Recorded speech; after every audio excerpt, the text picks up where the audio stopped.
Hello, I'm Matthew Parry, Director of SME Graduate Employment, the specialist graduate recruitment agency for small to medium sized businesses. Thank you for visiting my channel. Today I'm going to speak about some of the issues that can come up in the recruitment and selection process for small to medium sized businesses and how you can handle them. So over the years I've worked with hundreds of employers, and the number of candidates I've placed in jobs is well into four figures. So I've learned a lot about the different ways that employers handle graduate recruitment and some of the issues that can come up, particularly if there is no human resources team or trained or experienced recruiter. It's important to remember that graduate recruitment is a two-way process, and there are some factors that, if not controlled, can result in lost candidates. Overall, I would say the most important thing is that time and commitment needs to be invested in the process. In many cases, the person doing the recruitment has been delegated the task, or is the person who's ultimately going to be managing the new starter. That can be an advantage in many cases, but it can also present difficulties. They may not have been trained in how to recruit. They've got their own day job to be getting on with. Most manage very well, but some have lost out on candidates for a variety of reasons, some of which were unavoidable. But others could have prevented the issues with a bit more commitment to the process, planning and time management. There are many students and graduates who are looking for work, but the best ones will have other options to consider, or they soon will have.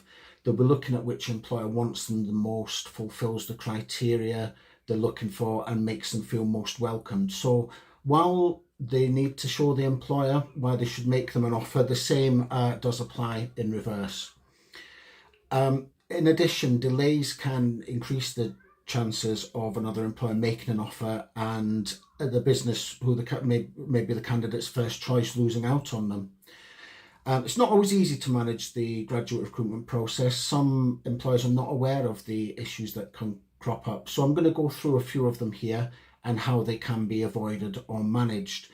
Many employers will already have these in hand, but hopefully it will be useful for others. At the outset, it's important to make a decision on the essential experience that's going to be required. Think of the ideal profile. What bits of skills and experience are non-negotiable and what could be trained? The more essential requirements there are, the more candidates will be ruled out. So you may even want to keep it as simple as just the specific degree that's needed. It's important that is agreed on internally.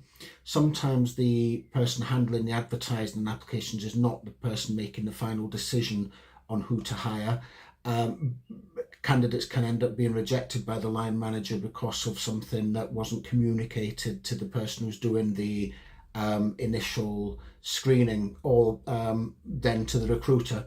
So it's important to make sure that's agreed on and communicated to everyone. A conversation between the recruiter and the line manager can help. Expectations can be managed and a compromise reached if a certain piece of experience is unrealistic or in high demand, and the recruiter will have a clearer idea of the profile to look for.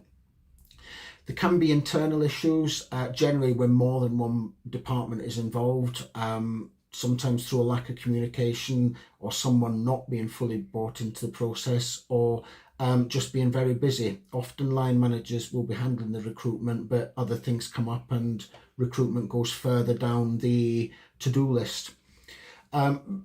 Important to remember that the process is going to be to take on a new pair of hands, which will help with the workload. So the best thing sometimes is to clear some time, get the interviews booked in and completed. If candidates are lost through delays, it's only going to mean more work and possibly taking on a candidate who's not the strongest option. If there's more than one person involved in the interview process, try and get on the same wavelength in terms of timescales. If someone's going to be on holiday, then think, is it essential that they're going to be involved? Often candidates can have their CV forwarded to a business they may want to work for in a job they love and are excited about, and then they don't hear back for a week, 2 weeks, sometimes even a month with no reason given, and that really dampens enthusiasm. Sometimes there may be a genuine delay genuine reason for a delay, and it's best to communicate this. The candidate's expectations are then managed, and if there's a recruiter, they can diarise to follow up at a more appropriate time. If there's delays without a reason given, it's never good.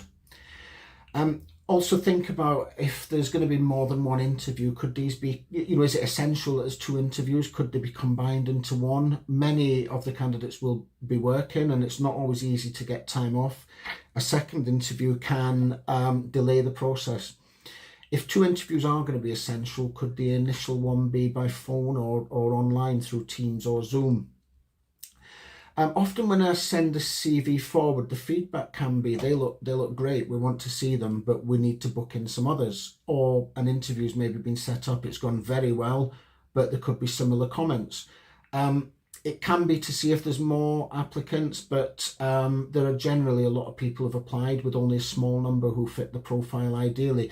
I will certainly only send the best ones, the ones who are most interested in the closest match. Yes, on occasion it may even only be one. So in theory there could be someone else out there, but in reality there's a risk of losing a very good candidate who's available and interested, or at best taking them on but dampening their enthusiasm because they've had to wait. They may not feel the commitment's there. I would always say if they can do the job, the interviewer likes them, sees them fitting in and has no real doubts about them, get them snapped up or someone else will. In terms of interview questions, for someone who's not been trained on how to interview, it may not be straightforward. There's a lot of information on the internet or in books with sets of questions to choose from. Some of the more traditional questions, such as where do you see yourself in 2 years, or what's your main strengths and weaknesses, they're often asked as default questions with no real reason behind it. They can be very effective if asked for the right reasons. So it's important to think about why is a question being asked and what answers are you ideally looking for. Questions don't need to be anything complicated. The main aim is to get them talking and find out about them. Often a simple open question such as tell me about what you studied can do this, or pick up on pieces of work or projects that they've done that I mentioned on the CV, or ask them why they're interested in the opportunity. Most people I know have reflected on an interview and realised an answer could have been improved, myself included in the past. It's not always easy to think of everything in an interview, so as something radical, you may even want to consider advising the questions before the interview. It's very rarely done, but it would mean that all the information should be given. It's important to sell the business an opportunity. Now, I do that as part of my service, but the employer also needs to show the candidate why they should commit their future to them, what plans they have for them, what they will be doing, what it's like working there. For more technical roles, it can be important to have someone there on their wavelength so they can discuss things on a more technical level.